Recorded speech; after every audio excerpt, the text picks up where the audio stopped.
When Hollow Knight was released in 2017, it became a critical darling and fan favorite among Metroidvania maniacs, considering it was a game developed by fewer than 5 people. The size of the game impressed, veering on JRPG lengths of epic scope and content density. The fan following was organic and earned a true independently made crowdfunded success story. This was a beefy and challenging 2D action game that was steeped in decrepitude and was surprisingly bleak for a video game with such cutesy character designs. The story was cryptic and told mostly through item descriptions, half-remembered dreams, and the ruins of a decaying bug civilization. The vague narrative made it ripe for speculation, which has kept it discussed years later. Hollow Knight's developers were such class acts that they gave away free content updates for the core game. These were originally stretch goals as part of the original crowdfunding campaign, and among them was the promise of a second playable character. Hornet would never get to be implemented as part of Hollow Knight's core game. Instead of becoming a second character, Hornet's quest would become the sequel. After about 7 years of refining and polishing, the boys at Team Cherry finally released one of the most hotly anticipated games of 2025. For a 2D Metroidvania, this was an abnormally long development,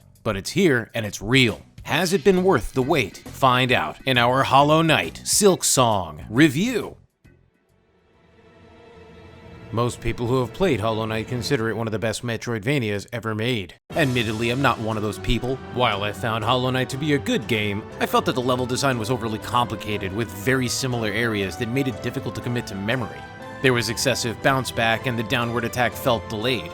The story was hard to follow, but it was intentional, as it encouraged players to piece things together on their own. The protagonist, known as the Knight, lacked a distinct character, which made it challenging for me to become invested in his journey. If the Knight doesn't understand what's happening around him or lacks motivation in the events, it's hard for anyone to care. Hollow Knight Silksong addresses many of the issues I had with the gameplay and the narrative of the original. The story begins with Hornet being captured by a group of mysterious veiled bugs wielding staffs adorned with bells. Trapped in a cage, she's transported from Hollow Nest to Farloom, a towering vertical realm filled with coral forests, mossy grottos, gilded cities, and misty moors and fiery lakes. Farloom is controlled by a mysterious force linked to silk production and mind control, which serves as a central religious institution that requires its inhabitants to make pilgrimages.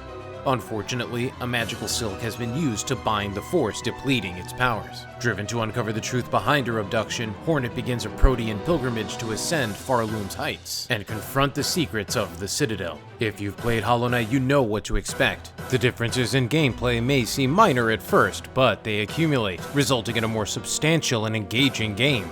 It quickly becomes evident how different Hornet is from the Knight. She wields her needle with an acrobatic grace, weaving traps and executing dashes in a captivating dance of lethal artistry. Her combat and movement are more expressive than anything seen in the previous game. Hornet is faster, more responsive, and more reactive, making her feel better to control thanks to impressive animations and impactful audio design.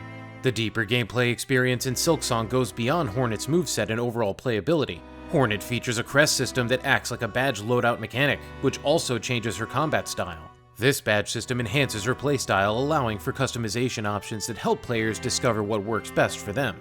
This is particularly important since Silksong presents a significantly greater challenge than Hollow Knight. Some new additions are the 2 currencies at play.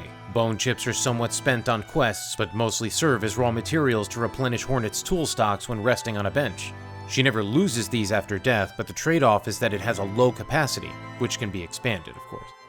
Rosary beads serve as the primary currency used by pilgrims, allowing them to purchase items, keys, or maps. Functionally, these beads represent souls. Hornet drops these beads upon dying, but they can be recovered as long as she does not die again after trying to retrieve them, and you will lose your rosaries, all of them. Yes, it's true. Silksong is a challenging Metroidvania. While it isn't as insane or cruel as Aeternum Noctis, you can expect many instances of retracing her steps to rematch a boss or obstacle that utterly squashed Hornet. It could be a huge sting to your ego to tirelessly make a mad dash to get back to the scene of the crime only to do it again due to over-eagerness, making you play sloppily. The game's difficulty is balanced and fair. Hornet can regenerate her health infinitely, provided players can land enough hits to generate silk for restoration. The most challenging bosses exhibit clear patterns, complete with the distinct wind-up animations, audible cues, and precisely defined hitboxes. While bosses summon basic enemies for support, it might feel intimidating, but this actually creates opportunities to generate more silk.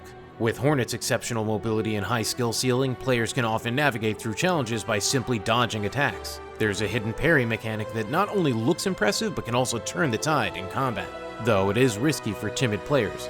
Those who become reckless by overextending their attacks will get caught off guard. Instead, players should focus on studying patterns and striking decisively when the moment is right. Exploration and navigation are more challenging than combat. Farloom is mind-bogglingly massive, and stumbling into a new area means not having a map and aimlessly feeling your way while contending with new threats or area-specific gimmicks. Finding Chakra is always a relief since she's always selling maps of the new areas. The only real problem is wandering into an arena room and being forced to fight waves of enemies. Silksong is plenty challenging as it is, and being locked into battles in a game that already has plenty of battles seems forced. It happens far too often, and it gets annoying every single time.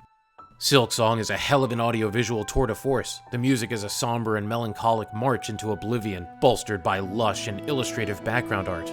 Impressively, there are no noticeable repeating tiles. The entire game feels like one massive living illustration with fluidly hand-animated characters. The art and designs are more refined and stylish than they were in Hollow Knight, which in itself is an ambitious achievement.